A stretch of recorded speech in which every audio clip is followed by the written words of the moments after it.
Hutan adalah rumah bagi hewan, tumbuhan, dan hal-hal yang tidak kita mengerti. Sementara manusia hanyalah tamu yang datang berkunjung. Selayaknya tamu, ada baiknya kita santun dan tidak merasa menjadi yang paling perkasa. Tidak ada yang kita taklukkan kecuali diri sendiri. Tidak ada yang kita kalahkan kecuali ego sendiri.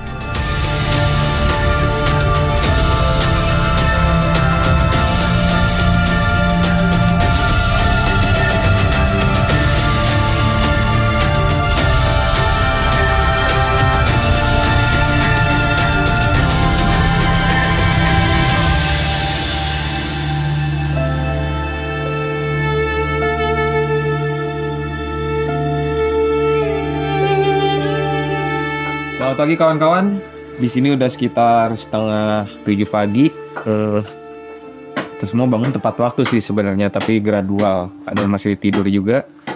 Beberapa sudah bersibuk. Masih ada yang mandi, ada yang potong kayu. Kita mungkin akan berangkat jam 8 ya, Miss ya? Jam 8.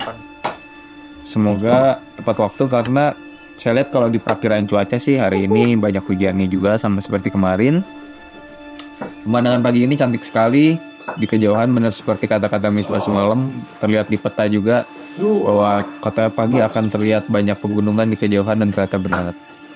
Jarang yang tahu ya ada gunung secantik ini di Sulawesi Selatan. Mungkin bagi warga Sulawesi Selatan sendiri banyak yang tahu. Tapi di luar dari Sulawesi Selatan, menurut saya masih jarang yang tahu ada gunung yang secantik ini. Bahkan sebelum ke puncaknya aja, kita dari jalur motornya aja udah bagus banget. Sarapan terhidang manis. Setelah beres makan, kami siap-siap. Hampir pukul 9 pagi, pendakian dimulai. Misbah sempat berkata pemandangan puncak akan sangat indah, asalkan tidak berkabut. Di musim peralihan seperti ini, puncak tanpa kabut merupakan pertaruhan. Itu kenapa dimasukkan itu? Biar bangga dimakan tikus. Tikus hutan banyak. Oh, Kalau di apa? Di itu tidak? Lubangin ya? iya.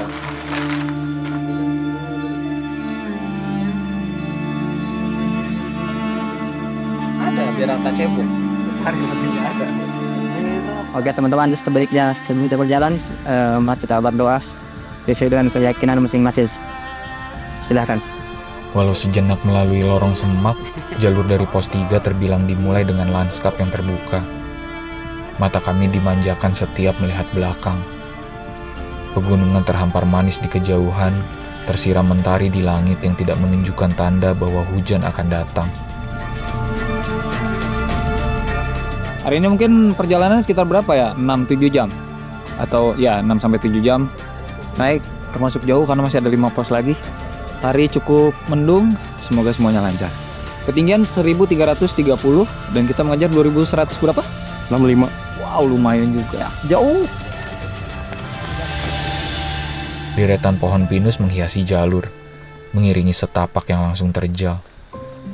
Tanah belum kering akibat sisa hujan semalam, terpaksa dilumat sepatu gunung yang baru dihangatkan api unggun. Tidak lama terbuka, jalur Gunung Talobanua mengarahkan kami untuk kembali masuk jalur Pakis. Trek yang sedikit curam berganti menjadi landai. Seperti sebelumnya, kami kembali melipir, memutari gunung yang sebenarnya bisa langsung dibuka jalurnya agar pendakian lebih cepat. Semalam pun begitu. Kami sebenarnya berputar melingkari gunung untuk sampai ke lembahan di mana pos 3 berlokasi. Kalau rombongan mau, niat, dan kuat, bisa membuat rute yang lebih cepat. Tinggal tebas, bisa memangkas jarak. Kata Henry, dulu ketika timnya membuka jalur, ditemani warga lokal, itu menjadikan jalur yang dipakai bukan cuma yang baru dibuka, tapi juga yang biasa dimanfaatkan warga. Saya sendiri tidak menyesali jalur yang memutar, karena dengan begitu bisa menemui rumbaan Beturu di pos 3, juga jalur pinus dengan pemandangan cantik tadi pagi. Saya pun menyadari ada banyak faktor ketika menentukan jalur dalam sebuah gunung. Bukan cuma harus cepat sampai puncak, tapi bisa juga melipir untuk menemui situs-situs cantik di dalam hutan. Kawan-kawan ini kalau pernah nonton film-film action Amerika ya, Temunung Bayaran udah pensiun, terus tinggal di gunung-gunung nih kayak gini. Itu nanti dipanggil sama agen rahasia untuk kembali bertugas. Nah, dipanggilnya pakai helikopter, deg-deg kayaknya. Terbayang tidak? Masa enggak? Kamu nontonnya apa?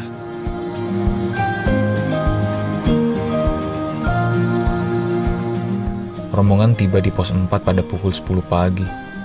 Ketinggian menunjukkan 1600-an mdpl. Sudah naik 300 meter vertikal dari tempat kami bermalam. Secara elevasi, pos 4 berarti sejajar dengan pos 1.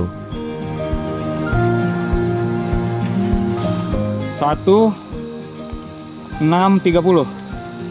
Berarti kita kurang lebih naik lagi ke ketinggian yang sama dengan pos 1 ya. Dan kita rest dulu sebentar lah. Nyemil-nyemil, oh cuaca juga mendung. Kami sejenak makan camilan sebelum kembali berjalan. Jalur melipir yang landai kini berganti tanjakan curam.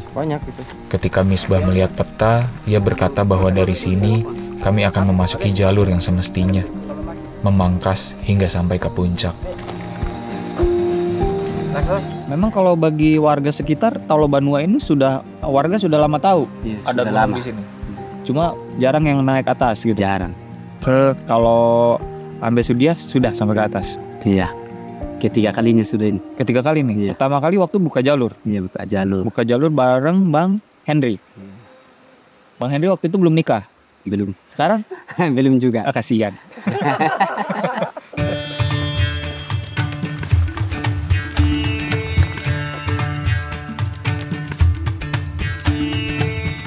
Vegetasi perlahan berubah. Langit mulai tertutup melorong semak. Lubang yang cukup luas untuk kami lewati menandakan bukan 1-2 kali gunung ini didaki. Sudah lumayan banyak pegiat alam yang mengunjungi Gunung Talobanua. Hanya saja tidak banyak yang mendokumentasikan keindahannya lewat video. Bahkan ketika berjumpa dengan beberapa orang yang melakukan pengabdian di Kampung Opang, satu orang di antaranya mengaku baru turun dari Talobanua beberapa hari lalu. Kawannya juga akan ke gunung ini dalam beberapa hari ke depan. Mungkin kami akan berpapasan. Syahdan sejauh ini salah satu dokumentasi paling baik untuk mempelajari Talobanua adalah milik kawan-kawan Bintala, para junior dari Henry. Video tersebut juga lah yang meyakinkan saya untuk turut masuk ke dalam rimbanya.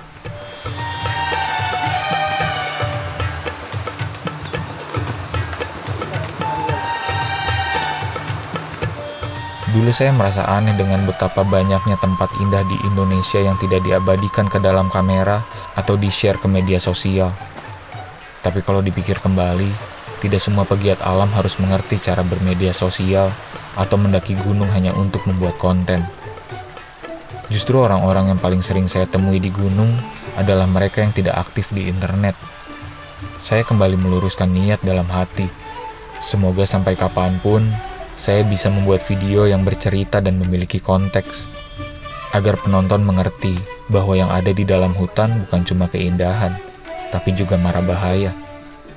Percuma menjadi tontonan kalau tidak menjadi tuntunan, bukan begitu?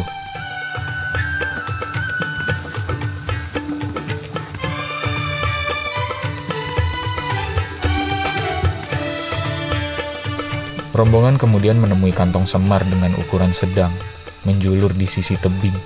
Oke, kawan-kawan bisa melihat banyak sekali kantong semar di sini. Dari yang ukuran segini sampai ini ada yang rontok oleh ini udah masa meninggalnya aja, masa matinya aja nggak dirusak. Yang sudah tua juga sudah layu. Tapi memang khas sekali Sulawesi itu kantong semarnya ya, Miss ya. Selalu berbagai bentuk, berbagai ukuran, cantik sekali. Kantong semar. Dia memakan hewan ya, Miss? Hewan yang masuk. Iya, memakan serangga dia kan? Maksudnya memakan serangga. Kantong semar dalam sebuah gunung menandakan ekosistem yang sehat. Itu berarti lingkungan hutan ini terbilang bersih dan tidak banyak tercemar.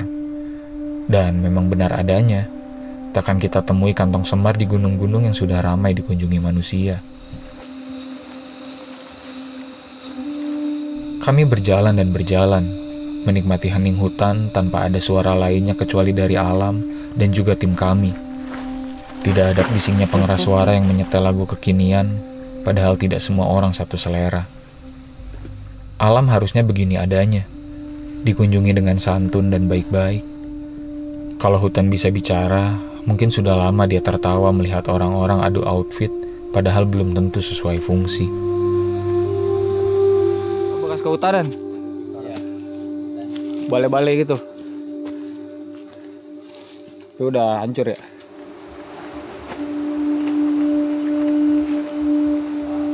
Lamunan buyar ketika hampir menginjak kotoran anoa. Sudah beberapa kali dalam pendakian di kawasan hutan Sulawesi, selalu menjumpai kotoran anoa. Ternyata di sini menjadi lintasan anoa juga, guys. Kita lihat. Mana? Betul, benar? Oh iya. Khas sekali ya. Mungkin lintasannya di sini, tapi anoa itu terkenal binatang yang sangat pemalu. Kalau kawan-kawan belum tahu bentuknya seperti kerbau, tapi kakinya jenjang, badannya kurus. Nggak kerbau shaming ya, saya nggak maksudnya. Dan satu lagi untuk kawan-kawan yang kalau menonton video dokumenter kita lah dokumenter. Untuk kawan-kawan yang suka menonton video kami, terus marah-marah karena kami memperlihatkan kotoran hewan. Memang apalagi yang kalian harapkan kami temukan? Gak mungkin kan di gunung ketemu cireng. Tidak mengherankan, musabab anoa adalah hewan endemik Sulawesi. Bentuknya mirip kerbau, namun kerdil. Kakinya terbilang jenjang untuk tubuhnya yang mungil. Anoa hidup di hutan-hutan lebat dan sifatnya yang pemalu membuatnya sulit ditemukan. Sedihnya, kalaupun ditemukan manusia, biasanya anoa diburu untuk dimakan. Padahal termasuk satwa yang dilindungi dan masuk daftar hewan yang terancam punah.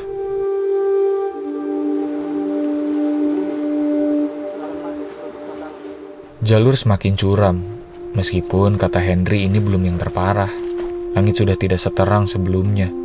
Awan dan kabut mulai datang. Pertanda kami harus siap dengan hujan.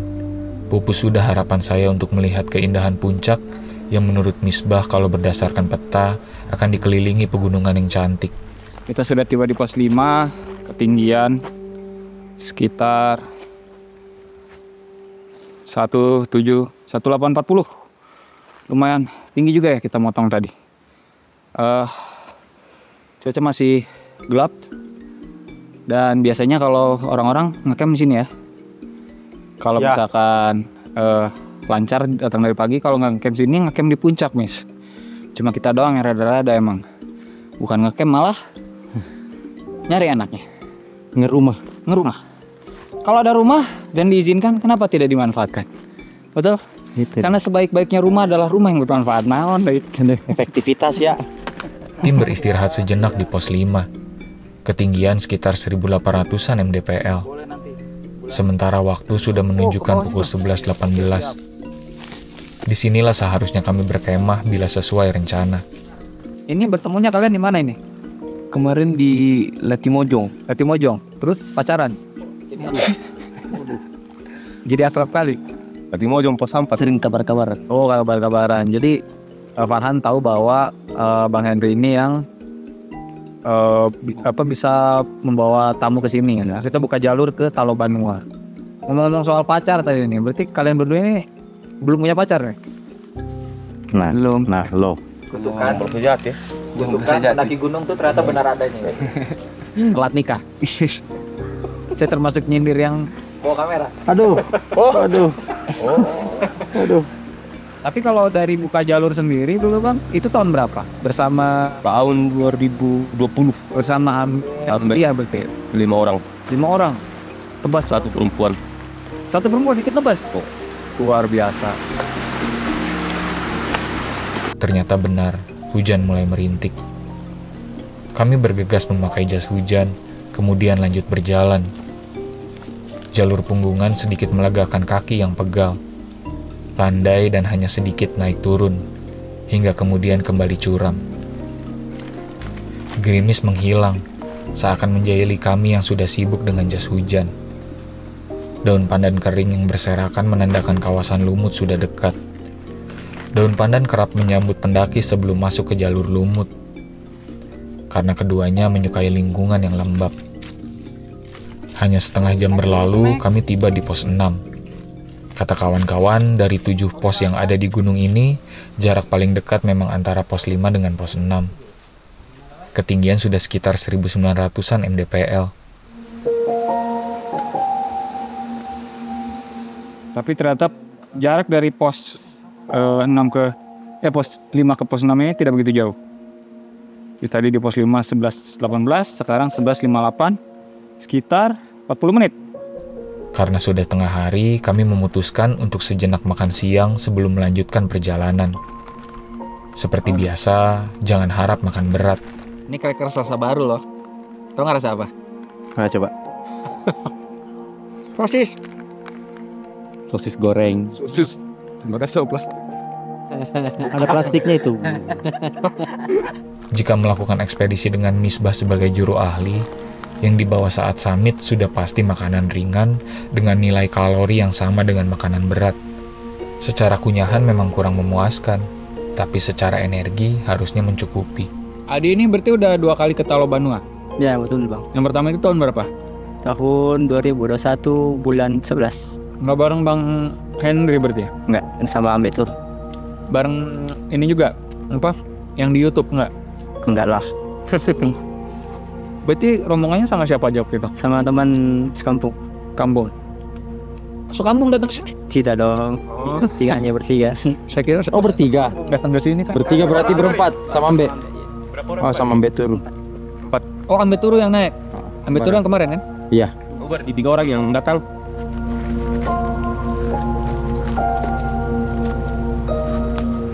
Seberes makan, kami lanjut melangkah.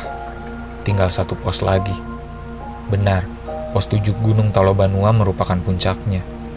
Orang-orang menamainya Puncak Ragu. Saya kurang mengerti alasannya, tapi kelak akan diceritakan. Begitu juga perihal arti nama Talobanua.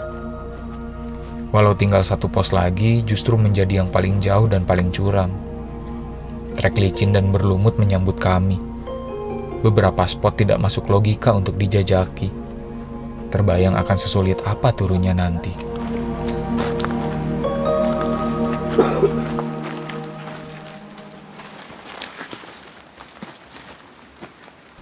Kami kemudian tiba di sebuah titik tercuram dengan tali rotan sebagai webbingnya. Bergiliran, satu persatu rombongan naik untuk menemui jalur terjal lainnya.